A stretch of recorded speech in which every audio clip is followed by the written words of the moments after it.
The Myrtles Plantation in St. Francisville, Louisiana, is for sure the most haunted house in Louisiana, and that's saying a lot because, we have New Orleans, which is an old, super haunted city. We have all the swamps, the haunted little swamps and areas like that, all the legends of monsters and cryptids, but the Myrtles Plantation is the most haunted house in Louisiana. Some might argue the most haunted house in the U.S. Now, I know people from other regions are going to argue with that.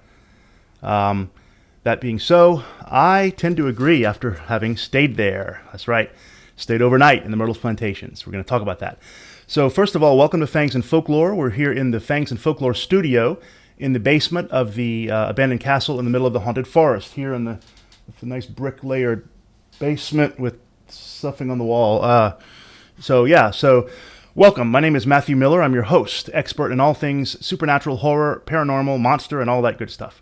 I am a horror writer from the deep, dark, haunted swamps of Louisiana, and I welcome you to my terrifying world. Check out my books on Amazon, please, beginning with the first one, Blood Feud, a punk rock vampire story. Blood Feud, a punk rock vampire story. It's part one in the Gravediggers series.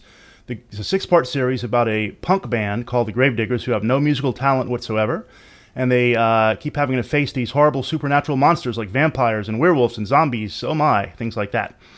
It's super entertaining, it's horror comedy, and the last one, Volume 6, is coming out any day now.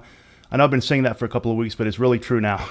And then I have several other standalone books that are coming out soon, too, also horror. Great, so let's talk about the Myrtles Plantation. Okay, so the Myrtles Plantation, in 1796, a man named General David Bradford rebelled against George Washington. Now, Washington had put a tax on whiskey, and many Americans didn't like it. So there was something called the Whiskey Rebellion, and General David Bradford, Mr. Bradford, or General Bradford, was an important member of that rebellion, and there was a price placed on his head by George Washington. So he fled to Louisiana because then it was a Spanish territory. We switched from Spanish to French back and forth until the Americans bought it in the Louisiana Purchase, which I believe was 1809. Correct me if I'm wrong. He bought 650 acres for cheap, for next to nothing. So this is 1796. So he builds a plantation there. In 1820, he sells it to his son-in-law, Mr. Woodruff, who remodeled it. Okay, so there's a whole drama there with Bradford and his family, and the Woodruff and his family, and the woman dies, and the children die. Basically, 14 years later, Mr. Sterling buys the mansion and decides to restore it to its former glory, and it's really beautiful. And there's one legend I'll tell you real quickly, the legend of Chloe. Now, this being an antebellum plantation, there were slaves. It's a horrible thing, human chattel slavery we had here in the South. But as part of history, unfortunately, our history, Chloe was a slave girl. And the legend says that she was spying, peering, eavesdropping, I guess, on her master's business. And he finally got so angry he had her ear cut off, or her earlobe cut off as a punishment. And she wore a green turban around her head for the rest of her life because, she was, they didn't want anyone to see that. And supposedly she poisoned the children to get back, and there's all sorts of possible stories about this. Historians would argue this and that, but that's the basic legend, okay? Now, the Myrtles is amazing because you can go and stay there overnight. You can rent a room or as many nights as you want. And many people who have done this have taken a lot of ghost photographs, a lot of EVPs, a lot of interesting things here, like much more than most other places, I've done ghost hunting before, and I've never had anything like this. So my assistant and he asked me not to say his name, just because of wants his privacy. We went there, we met a friend for dinner at their restaurant 1796, which was excellent. I was not expecting much from this restaurant, but it was fantastic. They have an open log-burning oven, basically a fire oven, and I got a pork chop fired on that oven with a sauce over some purple rice and cabbage, and it was just amazing. I couldn't believe. I was expecting burgers, but no, it was really good, really nice, and a nice wine list, so we enjoyed the hell out of that. So we rented the William Winter room. Mr. Winter was one of the people who stayed there, and the legend has it that he was a carpetbagger from the North in the post-war South and wasn't liked very much, and was shot, killed outside the house, ran in, climbed the stairs full of blood, and then died there right on the stairs. So we stayed in his room, the William Winter room, which is on the second floor of the house. There's 1, 2, 3, 4, maybe 5 or 6 rooms in the house you can stay in. It was a nice room. I have some pictures I'll be flashing up here throughout the podcast of all the different things we experienced. When you first pull into the Myrtles Plantation off of the highway, you get an overwhelming sense of sadness. Really, like a palpable feeling of sadness. All the human misery that occurred here, the murders, the intrigue, the poisoning, the slavery in and of itself, war, just there's so much human misery. It was also a Confederate hospital for soldiers at one point. So much death and misery occurred at this plantation. You can feel it. And you pull off the highway up the curving lane among the Spanish moss hanging off oak trees and myrtle trees, from where it gets its name. The thick Spanish moss, and it's just, there's such a thing, we call it Southern Gothic, a certain genre of movie and book. Southern Gothic is because this kind of setting in the South it can be Gothic, it's creepy and old. And you can just feel the sadness and the history in this place.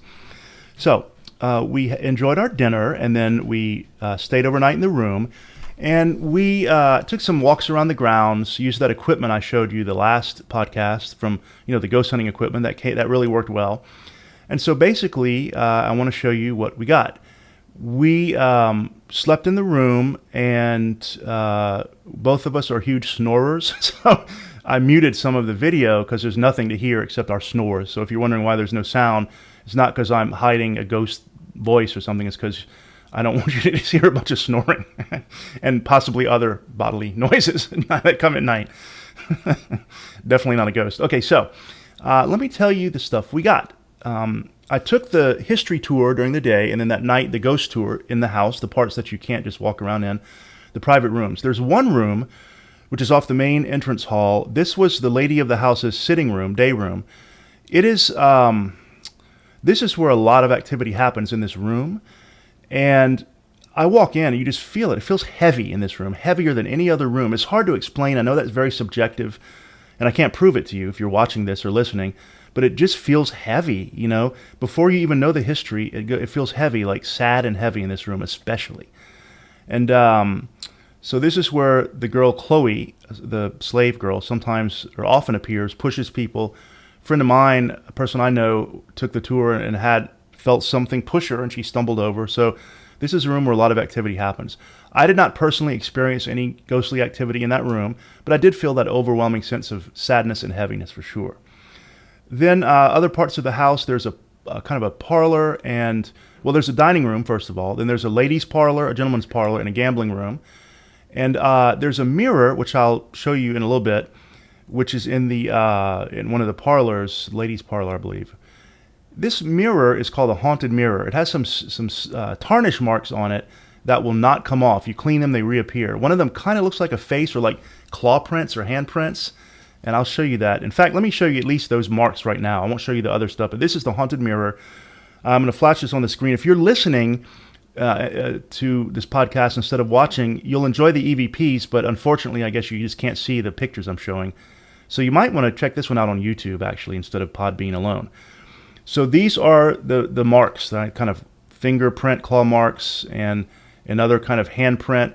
And again, they won't come off. Normally on a mirror, if you had that kind of this human oil tarnishing it, you clean it with a silver cleaner, they had silver in them in those days, the mirrors, and it comes right off. But this one just keeps reappearing. You'll clean it, it comes off, it reappears. Supernatural? I don't know. Weird for sure. So that's the haunted mirror. People often take pictures in this mirror and find someone's in the reflection who was not on the tour with them. A ghostly presence. All right. So we took the tours, okay?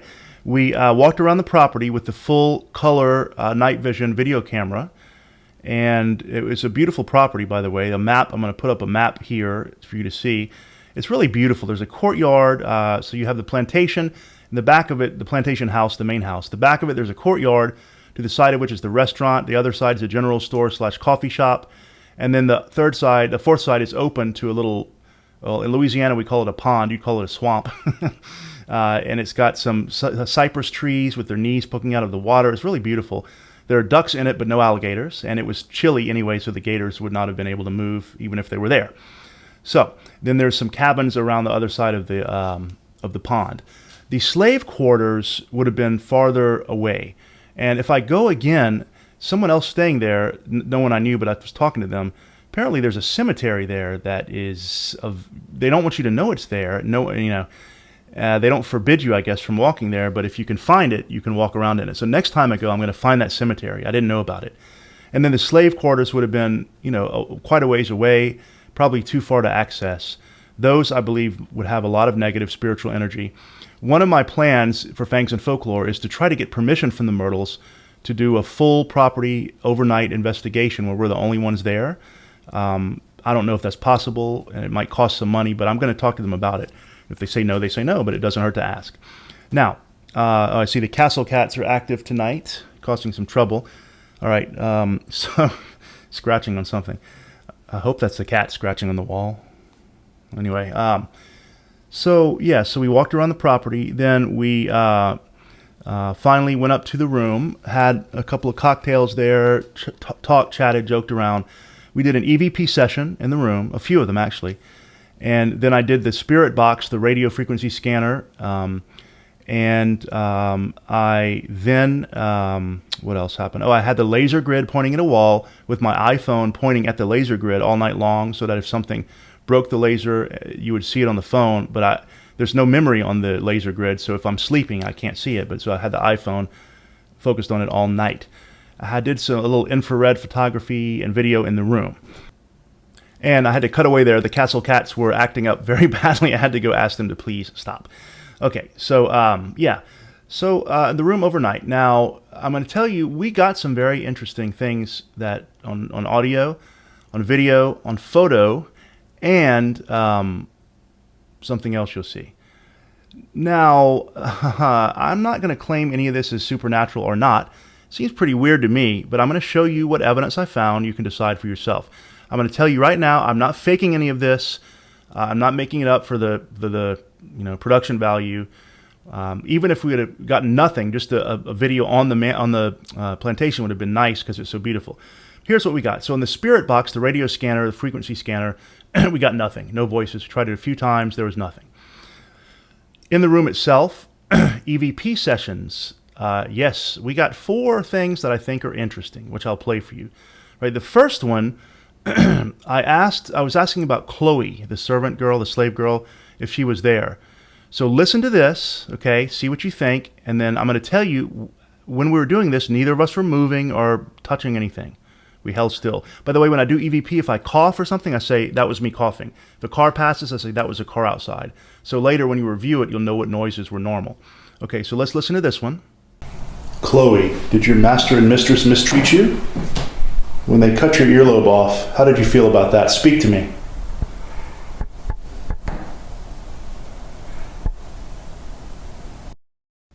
Okay, what did you hear? When I asked about Chloe, I heard a clear tapping or rapping, like knocking, and it was in a pattern too, wasn't it? Listen again. Chloe, did your master and mistress mistreat you? When they cut your earlobe off, how did you feel about that? Speak to me.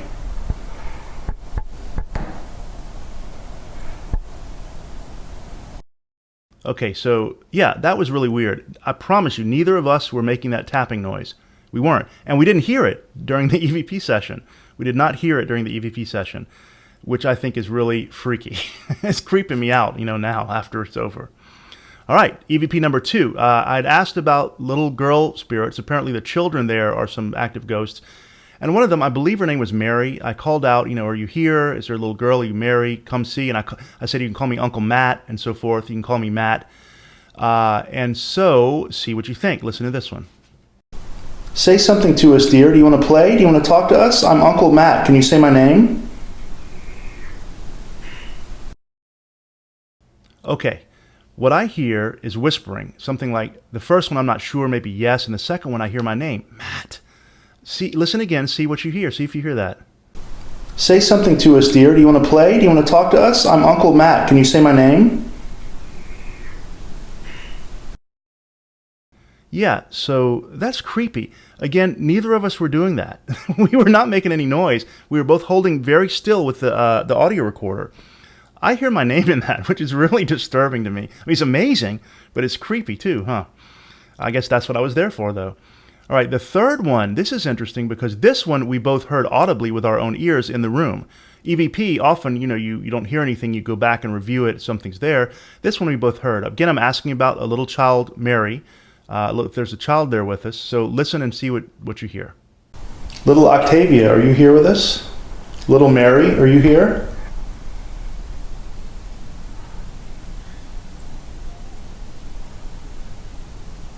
Did you hear something? I did. Okay, so it's hard to hear. I cranked that up as much as I could. We both heard, when I asked, is there Mary or someone here, a child here, we both heard a girl's voice saying, yes. We heard it clear as day. When we did this EVP session, no one else was in the rooms on the second floor or in the house. I checked. The rooms were empty. People were still, out having dinner, whatever. Some of the guests arrived late too. There was no one there, I promise you, except my assistant and I. So listen again. See if you hear a little girl's voice saying yes. Little Octavia, are you here with us? Little Mary, are you here?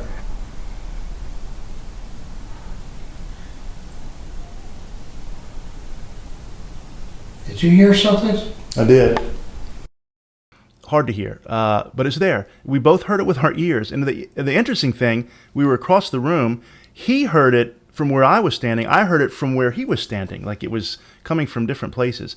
That was really freaky because we heard it. And this one really amazed my assistant. He wasn't sure about ghosts and all that, but he couldn't believe it. The whole night he was going on about, we heard something. All right, and then finally the last one, this is another one I'm asking about children. Listen and see what you think. Talk into this little box in my hand and we can hear you. All right, what I hear here is maybe a little boop. I call it boop EVP, and it's not very clear and it's faint, but it is a child's voice to me, and it sounds like boop. Listen again, see what you think. Talk into this little box in my hand and we can hear you. All right, yeah, so I don't know, the fourth one maybe is not, the other three are better. The knocking one I think is the best, then my name one, then the child's voice, and then this one. So, see, what do you think? I'm not trying to argue either way. I mean, there's often a natural explanation, but that knocking, those two things, the knocking, the voice, my name being spoken, and the boop, we did not hear those with our ears. They were definitely not audible. All right, that's the EVP evidence I got, 4 things out of all the ones we did. Now, the next piece of evidence is really amazing. Okay, let me explain. The first one I'm going to show you is a picture I took in the haunted mirror. Now, when we were doing this ghost tour at night, I asked the guide, I said, do you mind after we look at a room when everyone moves on, can I just stay in the room for just a moment and take a few pictures by myself? Because I don't want other people to appear in the pictures. I want it to be pure. She said, yeah, no problem. And I stayed, I didn't stay too long. I didn't hold them up. So this one, I am in the room alone, I assure you, pointing my camera at the haunted mirror. I take a picture. I was there alone. No one was there with me. Take a look at what came out. What the hell is that? Who the hell is that? There's kind of a shadowy figure looking at it is to my right, but in life it would have been on my left. It's a mirror image, literally. Wait, let's see. No, in real life it would have been on my right. In the mirror it's on my left, yeah. So, yeah, what the hell? There's a shadowy figure. He's looking at me. It seems like peering at me. Number one, he's shorter, a short person, and people in those days were much shorter. He's wearing black, which men in those days just wore basically all black jacket suits. And that really, really is creepy, isn't it? Again, he wasn't there when I took that picture. I don't know what else to say. I think it's a ghost. What else could it be? If there's some natural explanation, let me know. Please contact me. Let me know. Post it in the comments. All right. The next photo I'm going to show you is actually a screen grab from a video. Now the full color night vision camera. I went all around the property, and what I also did when the house was dark, when the ghost tour was over, they turn off all the lights, lock it up, because they have antiques in there. They don't want people messing with it. Fair enough. And so I put the camera against the window. So with the naked eye, inside the rooms are pitch black. When you put the camera to the window, they show up in color night vision, which is creepy enough to begin with. I went and I took video in all the windows. I didn't see anything when I was taking the video. I was hoping maybe something would move or a piano note would play, but no. But in the gambling room, look at what appears. Let me show you this one. This is when I was filming night vision, full color, full spectrum in the gambling room. Take a look at this. What? No one was there. And if you think, was it a reflection in the glass? No, no one was there. No one was behind me. I checked. No one was there. No one was inside the house because he had it locked up, and I didn't see it with my naked eye. Now, this is a gambling room. To me, this figure looks very similar to the figure in the haunted mirror. It looks like it's smiling, laughing, maybe having a good time in the gambling room, drinking, smoking, playing piano. I don't know. But that is, wow. I don't know what to say about it. What do you think? Looks like a ghost to me. All right. The final piece of evidence is video evidence. This one, at first, it's shocking. But then, I'll tell you what I think. First of all, okay, so this is the full color night vision video while I'm walking around the property. And I'm kind of just looking around with it, just kind of seeing how it works. I haven't really used it before. And let me just show you first the video, see if you see anything. All right. What I see when I pan around, there's a tree in the distance, and it looks like a figure behind the tree peeks out like that, like a dark shadow figure. And I saw it when I was filming, and it scared the hell out of me. So I froze. I didn't know what to do. So I froze for a few seconds, a few moments. Then I decided, you know what? I'm here for this. I ran to the tree. I looked around it. No one was there. No one was anywhere near it. No one was walking around. Now, I'll be an honest skeptic on this. Number one, it's nighttime. Okay. Number two, it's something I saw with my visible eye. Number three, in the moments that I took being terrified and finally getting the courage to look behind the tree, it may have been maybe, say, 20 seconds or 30 seconds. It would have been enough time for someone to back up behind the tree so I couldn't see them and run behind one of the cabins. Could have been. Fair enough. But no one was around. And it didn't make a noise. And this one I find scary. It's like something is peeking at me, like it doesn't want to be seen, Like it has something to hide. Yeah, that one was freaky.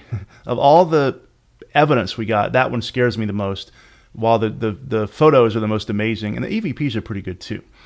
The infrared camera I had videoing at night in the room didn't catch anything except a bunch of snores and bodily noises. And me getting up to go to the bathroom several times because I had a lot of wine with dinner. But I'm going to show you the one last thing we got. Okay, so remember I have the laser grid pointing at a wall. The way that equipment works, if something moves between the sensor and the wall, it breaks a laser beam. The instrument records it, and it shows you the shape, the distance, and the speed of the thing that's breaking it. Okay, and the temperature too. So if you get something cold that's walking across and there's nothing there, that's pretty intriguing. But like I said, the device doesn't have any internal memory. So I had my iPhone on a charger so it wouldn't run out of battery, focused just on the readout, the display on that laser grid machine. Let me show you part of that video. Okay, first of all, just take a look.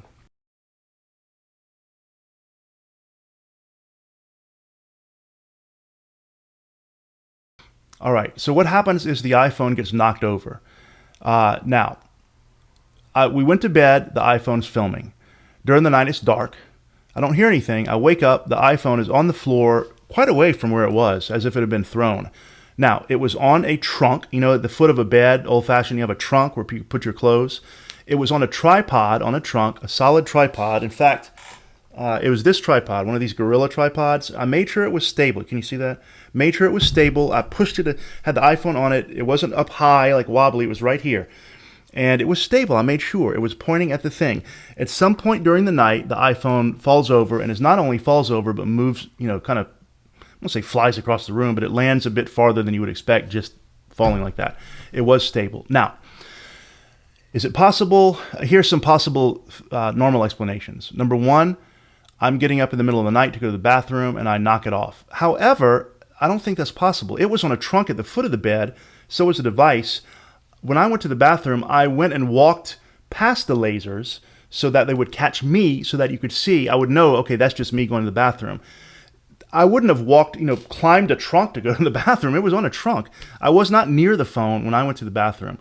Another possibility, did my assistant play a prank on me, get up, knock it over, ha ha ha? And, it's always possible, but I don't think so. I know this person very well, and this person was kind of freaked out anyway, and this person would have told me by now. They're not the kind of person who would have done that and just never told me to play a joke on me. They were surprised too. When I was asleep, I didn't hear the phone fall over, okay, so I wasn't woken up by it. So the facts are, I went to bed, phone's on a tripod, wake up, it's kind of across the floor on the ground. I can't explain it. I'm not saying it was a ghost. I'm not saying it wasn't, but it happened. All right, there is the evidence we collected at the Myrtles Plantation. I want to go again. This place is fantastic. The William Winter room where we were has some activity reported. The most haunted room is the room, I believe, on the first floor next to the ladies' day room, the sitting room. That's where I'd like to get next time if possible. It was a wonderful experience. Ghosts or not, I had a great time. I would love to hear what you think about the evidence I collected. Again, ghost hunting is not scientific. I can't prove anything, but I think the evidence I got is pretty damn intriguing, if not convincing. I've ghost hunted before. I've never gotten anything close to this level of evidence. Never. I've gotten a whisper here and there, or a shadowy figure in a window in a photo that's hard to see. Never anything like this. This is crazy. This house is haunted as hell. And am I scared? No. The whole time I was there, I didn't feel scared. I felt more intrigued. I felt sad. You can feel, like I said, the sadness on the property, the centuries of human misery. It's over 200 years old. And, okay, but I wasn't really scared. I didn't get a feeling that any spirit was evil, that there were any demons or anything there. I didn't get that feeling at all. And I sometimes am pretty intuitive about that kind of thing. In fact, I just hoped we did get something and it would interact with us. Thank you for watching. Now, if you're listening on Podbean or any of the other listening audio podcast sites, you might want to watch this one on YouTube. It's Fangs and Folklore on YouTube. If you're watching on YouTube, I'd love to hear your comments about the evidence I picked up in the comments below. If you'd like to email me instead, for whatever reason, my email is matthew.miller.writer, like WRITER, at gmail.com, matthew.miller.writer@gmail.com. If you would like to contribute monetarily to the ghost hunting effort now that it's up and going, I'm going to flash the PayPal up on the screen. We'd be honored, and we'll put you in the fan club and mention you if you'd like as a sponsor. And thank you for watching. Please let me know what you think. And as always, sleep well if you can.